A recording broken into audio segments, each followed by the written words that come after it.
Merhaba arkadaşlar, Henna İstanbul Akademi 7. dersimize hepiniz hoş geldiniz. Şükufe, sen de geldin mi? Hadi geç otur. Geldim hocam, hoş bulduk. Soru işaretlerinin altında ne var hocam? Söylemem, sürpriz. Bu dersimizin konusu Klasik desenlerin vazgeçilmezi şal desenleri. Şükufe. Şal deyince senin aklına ne geliyor? Üşümemek için omzumuza aldığımız şeylerden mi hocam? Bizi ilgilendiren tam olarak onlar değil, biz bugün onlardan ziyade onların üzerindeki desenlerle ilgileneceğiz. Mesela benim masa örtüm bir şal bugün ve üzerindeki desenler şal desenleri. Allah Allah, hocam kafam yine çok karıştı. Tamam da hocam şu soru işaretinin ucundan bir gösterseniz vallahi çok merak ettim. Ne var o soru işaretlerinin altında? Sürpriz dedim ya, sen dediklerime odaklan. Şimdi şal desenlerine geçmeden önce söylemek istediğim birkaç şey var. Artık bu aşamaya geldiğine göre hiç tereddüt etmeden çizebilmen gereken 5 elementten bahsedeceğim sana. Hava, su, toprak, ateş, tahta gibi mi hocam? Tahta mı? Sus Şükufe, tamam rezil oluyoruz millete. İlk elementimiz hava değil, düz çizgi. Artık 7. dersteyiz ve tereddüt etmeden düz çizgiler çizebiliyor olmamız gerekiyor. Düz çizgilerin yanı sıra bu çizgilere hareket vermen de gerekiyor. İkinci elementimiz de... Su mu hocam? Değil Şükufe. İkinci elementimiz C. Bu şekilde ters ve düz C harfleri çizebilmen gerekiyor. Bol bol C harfi çizmelisin Şükufe. C vitamini gibi mi hocam? Sabah akşam aç karnına. Aynen öyle. Evet. Sabah, öğlen, akşam. Sen yemeklerden sonra yap. Daha etkili olacağına inanıyorum. Tamamen akılda kalıcı olması için ben buna C diyorum. Biraz sonra daha net göreceksin. Aslında tam da bir C harfi değil ihtiyacımız olan şey. Sıradaki elementimiz 6. Yine akılda kalıcı olsun diye biz buna 6 diyoruz. Aslında bu tam bir 6 da değil gördüğün gibi. Bu 6'yı düz ve ters olarak bol bol çalışmanı tavsiye ediyorum. Hocam bu desen bana bir yerden tanıdık geldi. Evet haklısın. Tam da 2. dersimiz. Sonraki elementimiz de... Soru işaretleri mi hocam? Çok merak ettim. Bir tanesini açın lütfen. Hayır Şükufe, daha oraya gelmedik. Sıradaki elementimiz 9. Ve ters 9.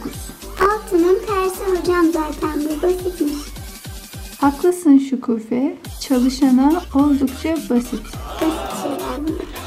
Son olarak 5 numarada da olmazsa olmazımız daireler var Şükufe.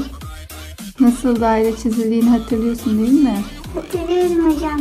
Çok çalıştım bu derse kadar. İçiniz rahat olsun. Söyle o zaman, daireler kaçıncı dersteydi? 4. derstelerde hocam hatırladım. 4. dersimizde nasıl daire çizilir ona bakmıştık. Bravo Şükufe. Harikasın, seni tebrik ediyorum. Burada görmüş olduğun şekilleri düzenli olarak sayfalarca çalışmanı istiyorum Şükufe. Tamam hocam, çok çalışacağım, söz veriyorum. Hadi şimdi soru işaretlerine geçelim. Yok, ders bitti. Onları haftaya anlatacağım. Ya hocam ya, uyuyamam vallahi hocam, lütfen. Şaka ya, şaka. Tamam, hadi seni de benim gibi ciddi olmaya davet ediyorum. Şimdi konumuz şal desenleri. Toplamda 3 farklı şal desenimiz var. Bunları en zordan en basit olana göre sıraladım. Ve hazırsan çizimi en karmaşık olandan başlayalım. Hop, burada çizilmişi var. Ops. Hocam nereden başlayacağız bu minik ve şirin şal desenini çizmeye acaba? Hiç korkmana gerek yok. Şükufe basit ve pratik bir tekniği var. Bak şimdi 1, 2, 3 adımda halledeceğiz. Önce konimi kalem gibi tutuyorum ve düz bir çizgi çiziyorum. Ve bu düz çizgimi başlangıçtan bu tarafa doğru 2 noktayla işaretliyorum. Bu 2 noktayı tam ortadan 2'ye bölüyorum. Yani buranın uzunluğu x kadarsa buranın uzunluğunun da yine x olması gerekiyor.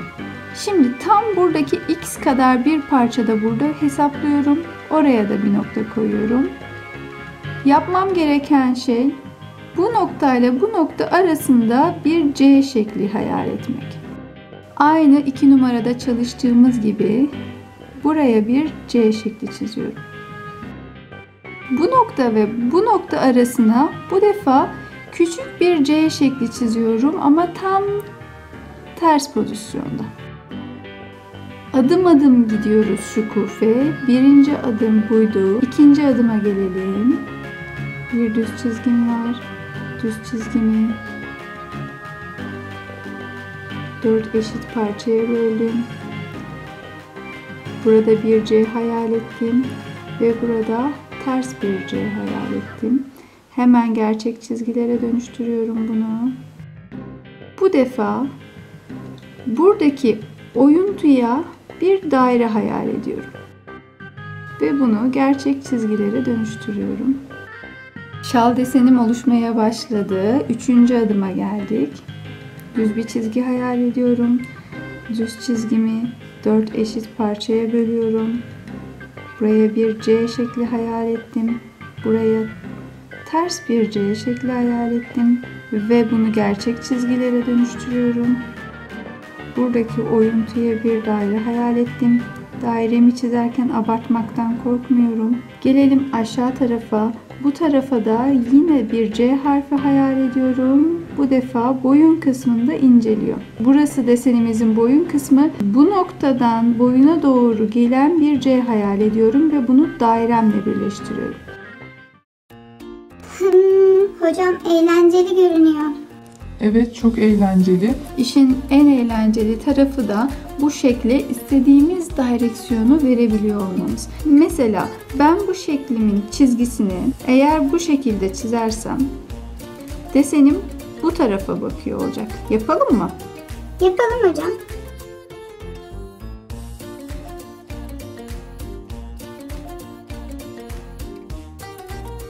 İstersen bir de tam ters tarafa bakan bir şekil çizelim Şükufe. Desenimiz bu defa bu tarafa baksın.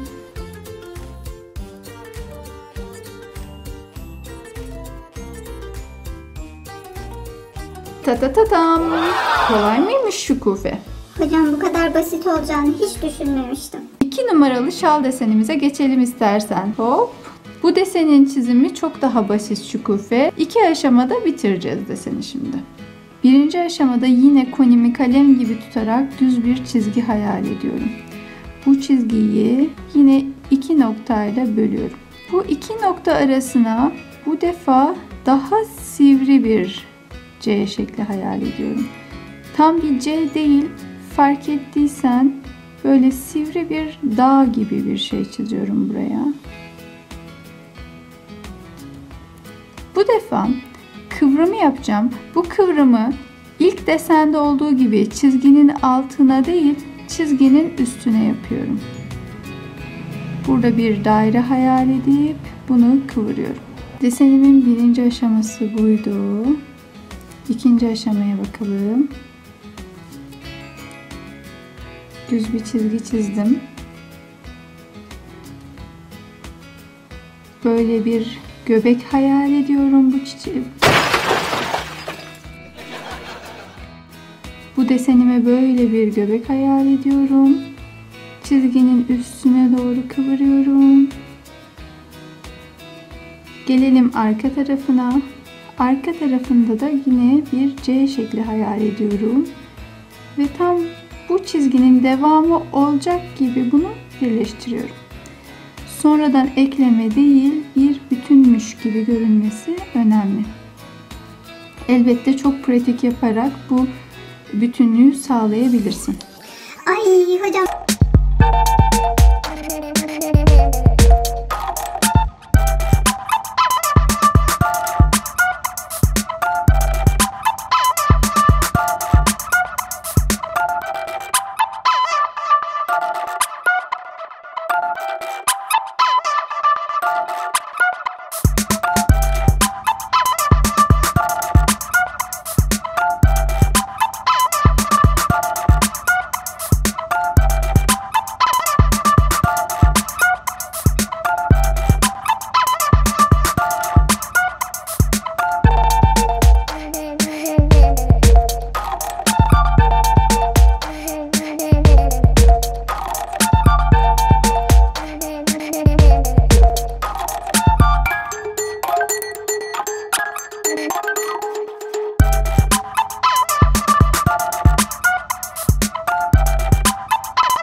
de direksiyon verebiliyoruz. Bu desenleri istediğimiz gibi döndürebiliyoruz.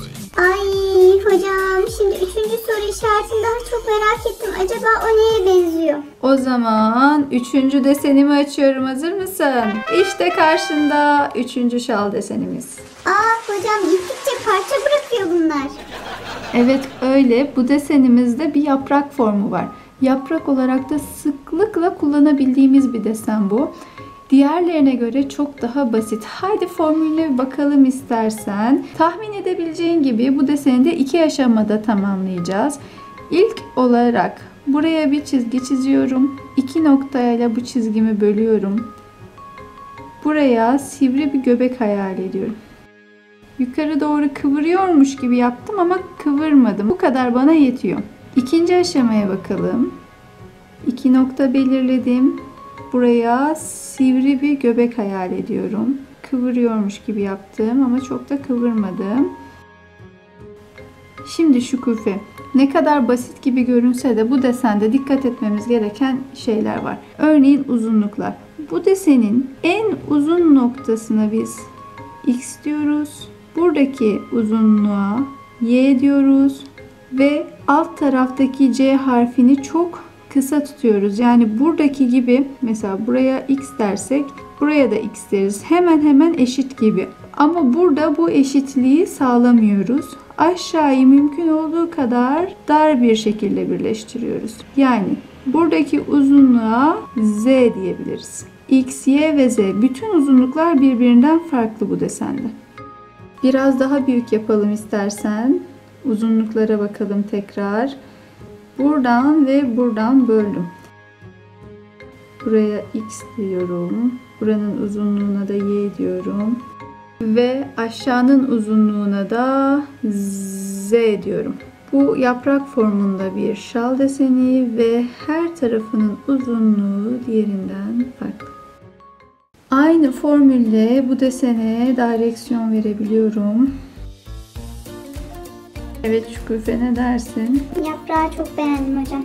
Bugün birlikte 3 ayrı şal deseni çizimine baktık. Hocam bayağı bir geometri dersinden çıkmış gibiyim şu anda. Bu hafta sana anlatmak istediklerim bu kadar Şükufe.